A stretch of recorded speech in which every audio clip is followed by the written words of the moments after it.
This is my spot." The words cut through the parking lot like a knife. An elderly man in a faded navy cap stood beside his weathered pickup truck, watching as a gleaming Mercedes convertible swooped into the space he'd been patiently waiting for. The woman behind the wheel, designer sunglasses perched on her nose, didn't even glance his way as she gathered her shopping bags. "Find somewhere else, old man. Some of us have places to be." He said nothing, just nodded quietly and drove away. What she didn't know would change everything. Comment respect if you believe our veterans deserve better than this. James Smith had been up since dawn that Thursday morning. At 73, his body still operated on military time, though his knees protested more than they used to. He'd driven 20 minutes to the Riverside Mall, specifically because it had designated veteran parking spaces near the entrance. After 3 tours in Vietnam and 2 decades with the Navy SEALs, his back wasn't what it once was, and the shorter walk helped. The spot he'd been waiting for was clearly marked with a sign showing a Purple Heart and the words, "Reserved for Veterans." He'd had his turn signal on, waiting patiently as the previous car backed out. That's when the Mercedes appeared out of nowhere, engine purring as it slipped into the space from the opposite direction. James blinked, confused for a moment. The woman who emerged wore a cream-colored pantsuit that probably cost more than his monthly pension. Her perfectly manicured nails caught the sunlight as she slammed the door, juggling a designer purse and her phone. James slowly lowered his window. "Excuse me, ma'am," he said quietly, his voice carrying decades of controlled discipline. "That's actually a veteran parking space. I was waiting—" She cut him off with a wave of her hand, not even looking up from her screen. "I don't see your name on it. First come, first served. That's how parking works." "Ma'am, the sign—" James started again, but she was already walking toward the mall entrance, heels clicking against the asphalt. "I'm late for a spa appointment. Find another spot." She tossed the words over her shoulder like loose change. James felt the familiar tightness in his chest, the same sensation he'd felt countless times when faced with injustice. But he'd learned long ago that some battles weren't worth fighting, not because he couldn't win them, but because the cost wasn't worth it. He put his truck in gear and drove toward the back of the lot, where empty spaces stretched out like a desert. Each step he'd have to take back to the mall entrance would remind him of the shrapnel still lodged near his spine, the wounds that had earned him 3 Purple Hearts and a Navy Cross. 20 yards away, a young man in Marine Corps dress blues had been retrieving his own vehicle. Corporal Marcus Webb, home on leave, had witnessed the entire exchange. His jaw tightened as he watched the elderly man drive away without protest. Something about the way the old veteran carried himself, the controlled dignity in his posture, the faded Navy cap, triggered Marcus's attention. He'd been trained to observe, to recognize his own. As the woman strutted past him toward the mall, Marcus made a decision. "Excuse me, ma'am." The woman turned, clearly annoyed at being delayed further. "What?" Marcus's voice was respectful but firm, the kind of tone that commanded attention. "That man you just took the parking space from, that was James Smith." The name meant nothing to her. She shrugged, already turning away. "So?" Marcus stepped slightly into her path, not threatening, but present. "So that's Commander James Smith, retired Navy SEAL. He served 3 tours in Vietnam before most of the SEAL teams even existed. He was part of the operation that rescued 17 hostages from a cargo ship in the Gulf. He's a living legend." The color began to drain from the woman's face. Marcus continued, his voice carrying the weight of profound respect.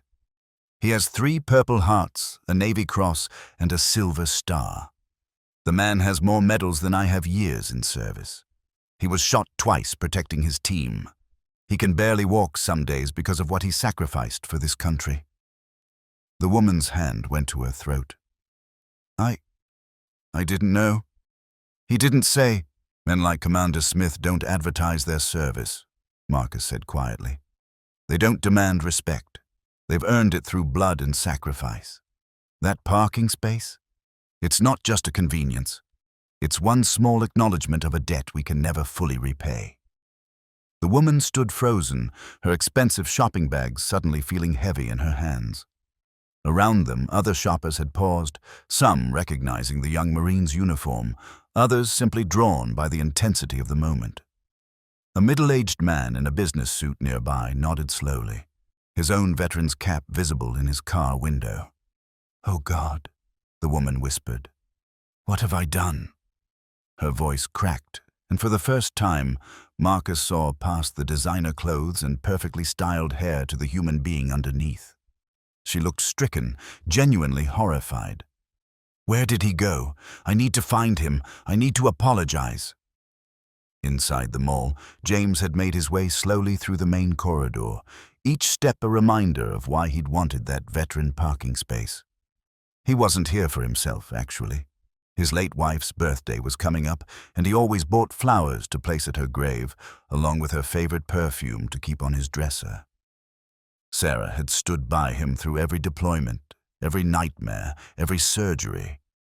The least he could do was honor her memory. He'd just selected a bottle of Chanel No. 5 from the department store when he heard rapid footsteps behind him. "Sir! Excuse me, sir!" The woman from the parking lot appeared, slightly out of breath, her composure cracked. James turned, surprised to see her eyes glistening with unshed tears.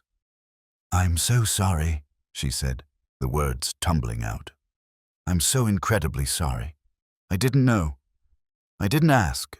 I just assumed—" She stopped, struggling to compose herself. "A young Marine in the parking lot told me who you are, what you've done for our country, and I'm ashamed. I'm so ashamed of how I treated you." James studied her for a long moment. He'd seen genuine remorse before, could distinguish it from empty apologies. What he saw in her face was real. "It's all right," he said simply. "You didn't know." "But that's not an excuse," she insisted, shaking her head. "I should have been kinder regardless. My father was in the army. He taught me better than this. Somewhere along the way, I forgot." She took a breath. "Please, let me buy you a coffee or lunch. It's the least I can do." James hesitated. He wasn't one for attention or fuss, but something in her expression, the genuine desire to make amends, reminded him of Sarah. His wife had always believed in second chances, in the fundamental goodness that could exist in people if you gave them space to show it. "Coffee would be fine," he said quietly. They found a small cafe in the mall's food court. The woman, who introduced herself as Catherine Morrison, insisted on paying and carried both cups to a corner table. What started as an apology became something more. Catherine talked about her father, a Vietnam veteran who'd passed away 5 years earlier, and how she'd never fully understood the weight he'd carried until now. James shared stories, not of combat, but of the men he'd served with, the bonds that transcended normal friendship. He spoke of Sarah, of the life they'd built despite the challenges of military service. Catherine listened with an intensity that suggested she was hearing things she'd needed to hear for a long time. "My father never talked much about his service," Catherine said softly. "I think it hurt him that I didn't ask more questions before he died.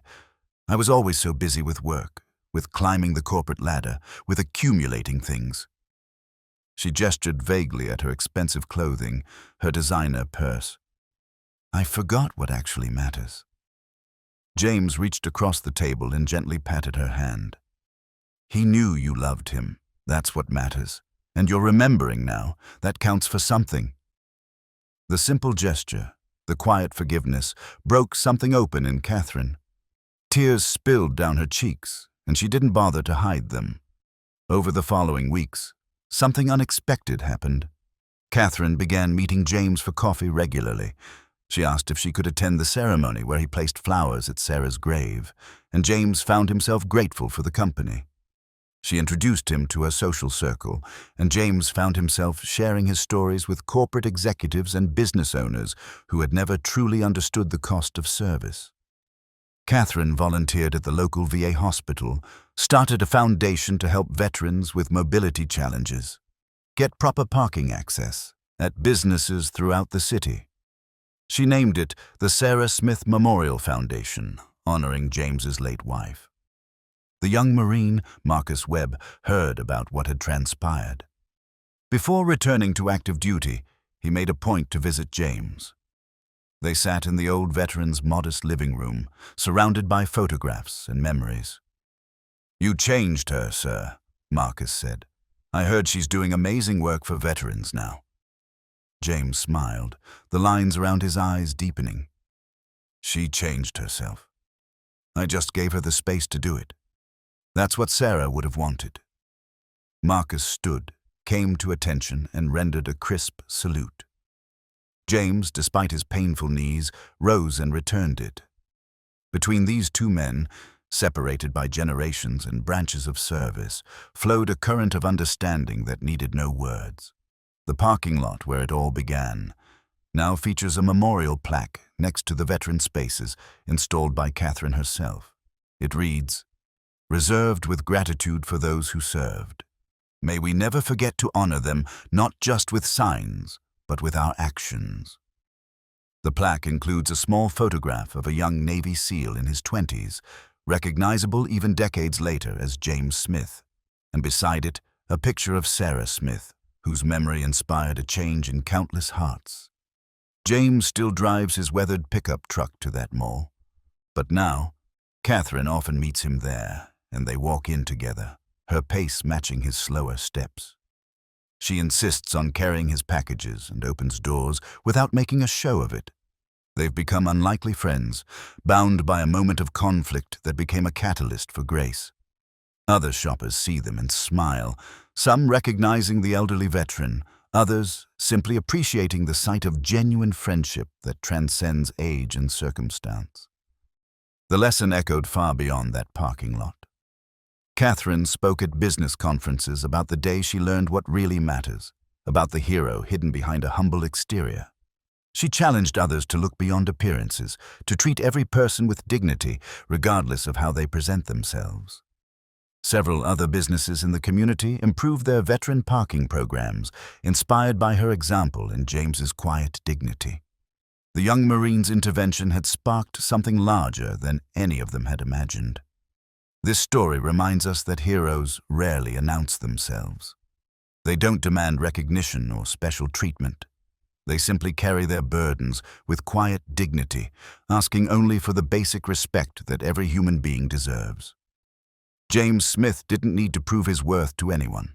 His scars, his medals locked in a drawer at home, his memories, all spoke to a life of extraordinary sacrifice.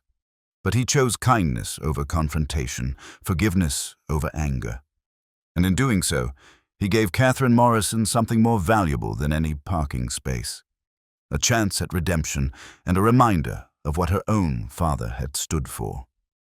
Subscribe to my channel if you believe that respect should be given freely, not earned through revelation. If you believe that every person deserves dignity and that our veterans, who gave so much for our freedom, deserve our gratitude expressed not just in words, but in action.